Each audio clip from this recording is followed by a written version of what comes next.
Hana mến chào cô bác, anh chị và các bạn. Hôm nay, Hana xin gửi tới cô bác, anh chị và các bạn một món tráng miệng vô cùng độc đáo. Chỉ cần một chiếc khuôn hình chữ nhật bình thường, cô bác, anh chị và các bạn có thể tạo ra món tráng miệng này giống như một chiếc bánh bông lan cuộn, vừa ngon vừa đẹp. Nếu thích, Hana xin mời vào bếp làm cùng với Hana nhé.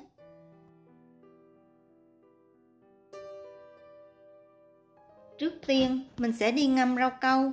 Hana cho vào son 1 lít nước, thêm vào 5g bột rau câu dẻo và 12g bột rau câu giòn. Cô bác, anh chị và các bạn có thể dùng một loại rau câu cũng được. Khuấy đều và để 1 tiếng cho rau câu nở. Sau 1 tiếng, mình sẽ bắt lên bếp khuấy đều và đậy nắp lại nấu sôi ở lửa vừa. Khi rau câu sôi và tan hoàn toàn, nếu có bọt thì cô bác, anh chị và các bạn mình nhớ hớt bọt.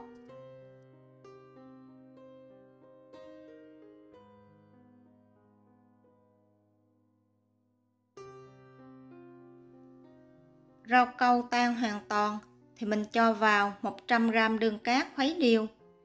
Thêm 1/2 muỗng canh tinh chất vani để tăng thêm hương vị.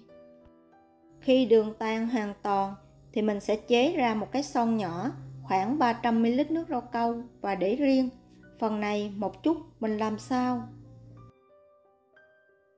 Bây giờ mình sẽ chuẩn bị pha màu. Màu vàng Hana sử dụng 1/2 muỗng cà phê bột nghệ, thêm vào 2 muỗng cà phê nước nóng khuấy đều. Để tạo màu xanh da trời, mình sẽ đun sôi 80ml nước, thêm vào 20 hoa đậu biếc khô, khuấy đều và nấu thêm 3 phút nữa để cho hoa ra màu. Sau khi để riêng 300ml nước rau câu, phần rau câu còn lại mình sẽ bắt lên bếp, thêm vào 100ml nước cốt dừa, khuấy đều và nấu sôi trở lại. Tiếp theo, mình sẽ đi tạo hình cho hoa. Để làm nhụy hoa màu vàng, Hana cho vào chén 50ml nước rau câu dừa, thêm một chút hỗn hợp bột nghệ vào khuấy đều. Hoa màu hồng, Hana sử dụng 50ml nước rau câu dừa, thêm vào 1 muỗng cà phê siro dâu, mình sẽ khuấy đều. Để tạo hình hoa, cô bác, anh chị và các bạn có thể sử dụng bất cứ khuôn nào mà mình có nha. Nếu khuôn giống của Hana có để đường link phía dưới cho cô bác, anh chị và các bạn nếu thích thì mình có thể tìm mua.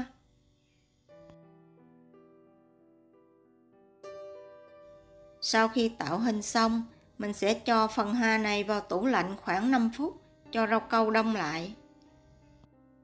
Để tạo hình những chiếc lá có màu xanh non, Hana cho vào chén 50ml nước rau câu dừa,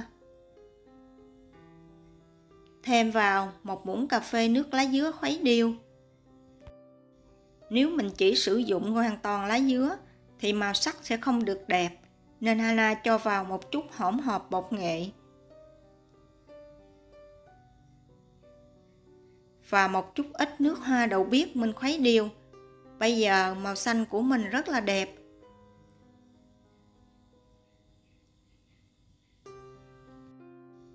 Khi tạo hình xong, mình cũng cho phần lá này vào tủ lạnh khoảng 5 phút để cho hỗn hợp đông lại. Sau 5 phút, mình sẽ gỡ hoa và lá ra khỏi khuôn, hâm nóng phần rau câu lại. Mình tiếp tục đổ như vậy cho tới khi đủ số hoa mà mình cần.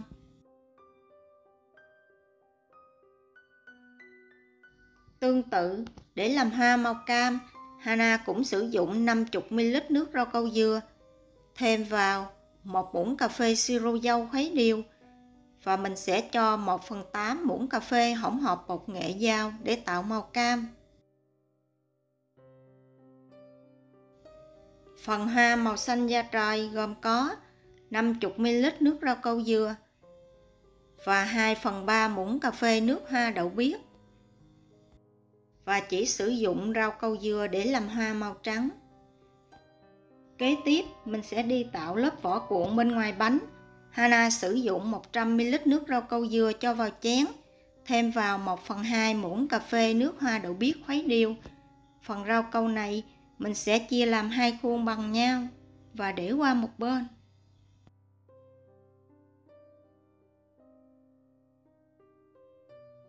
"300 ml nước rau câu lúc nãy mình chừa lại, bây giờ mình sẽ bắt lên bếp nấu sôi. Rau câu nền sau khi đông đặc lại hoàn toàn thì cô bác, anh chị và các bạn mình sẽ sử dụng một cái nĩa xăm đều để tránh bị tách lớp. Thêm vào khuôn 100 ml nước rau câu nóng. Hoa và lá mình sẽ xếp xen kẽ màu sắc với nhau cho đẹp.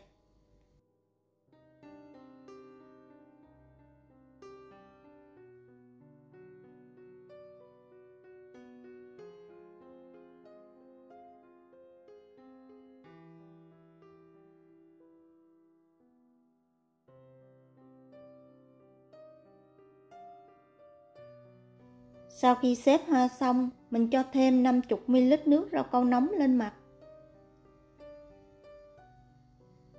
Phần rau câu này mình để nguội và cho vào tủ lạnh 30 phút. Phần rau câu lăng, Hana sử dụng 2 lòng đỏ trứng gà. Thêm vào 100 ml nước cốt dừa, 70g sữa đặc có đường. Mình sẽ khuấy đều và để qua một bên. Bắt một cái son nhỏ lên bếp, cho vào son 100g kem phô mai,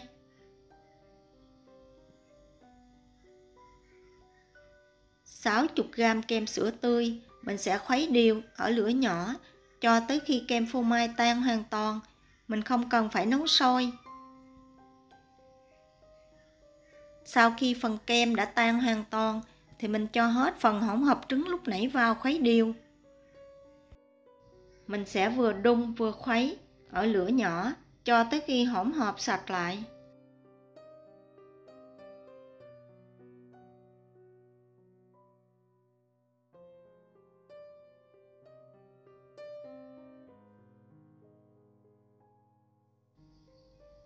Rau câu dừa sau khi mình tạo hoa và lá xong, còn lại mình sẽ đun nóng. Cho hết phần rau câu này vào hỗn hợp sữa và trứng lúc nãy, khuấy đều và nấu sôi trở lại. Cô bác, anh chị và các bạn mình đừng đun sôi quá mà hỗn hợp bị lợn cợn. Với chiếc khuôn hình chữ nhật, để tạo đường cong cho bánh thì mình sẽ sử dụng một miếng bia cứng hoặc là một miếng nhựa cứng. Tùy ý cô bác, anh chị và các bạn mình có gì mình dùng đó.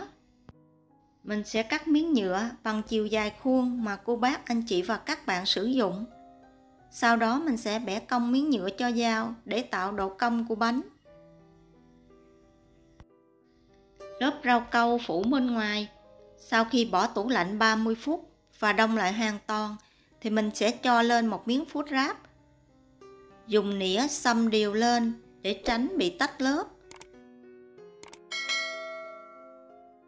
Miếng rau câu này mình sẽ cắt có kích thước bằng với kích thước miếng nhựa mà mình cho vào khuôn. Nếu cô bác, anh chị và các bạn mình sử dụng miếng bia cứng thì trước khi cắt, cô bác, anh chị và các bạn nhớ lấy màng bọc thực phẩm bọc miếng bia cứng lại. Sau khi cắt xong, mình dùng khăn giấy để thấm khô phần nước trên mặt bánh, giúp cho các lớp không bị tách ra. Mình sẽ uốn cong phần rau câu này và cho vào khuôn.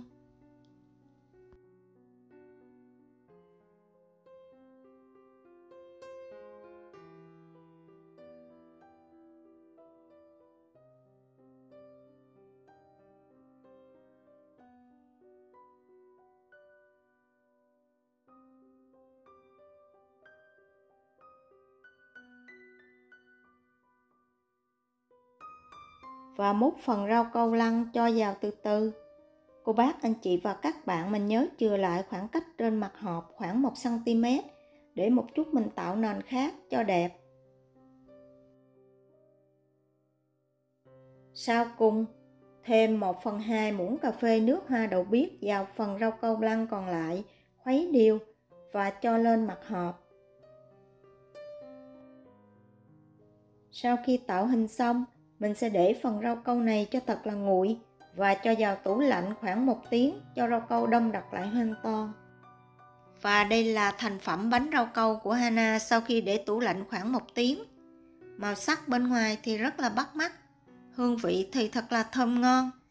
Với cách tạo hình giống như những chiếc bánh bông lan cuộn, chỉ cần một chiếc khuôn hình chữ nhật bình thường. Mỗi tuần, Hana chia sẻ món ăn vào thứ Ba và thứ Sáu. Cô bác, anh chị và các bạn nhớ xem ủng hộ Hana nhé. Hana cảm ơn cô bác, anh chị và các bạn rất nhiều. Nếu thích những gì Hana chia sẻ, nhớ đăng ký ủng hộ kênh của Hana nha. Hana cảm ơn. Hana kính chúc cô bác, anh chị và các bạn nhiều sức khỏe, nhiều niềm vui và nhiều thành công trong cuộc sống. Hana xin chào tạm biệt và hẹn gặp lại lần sau.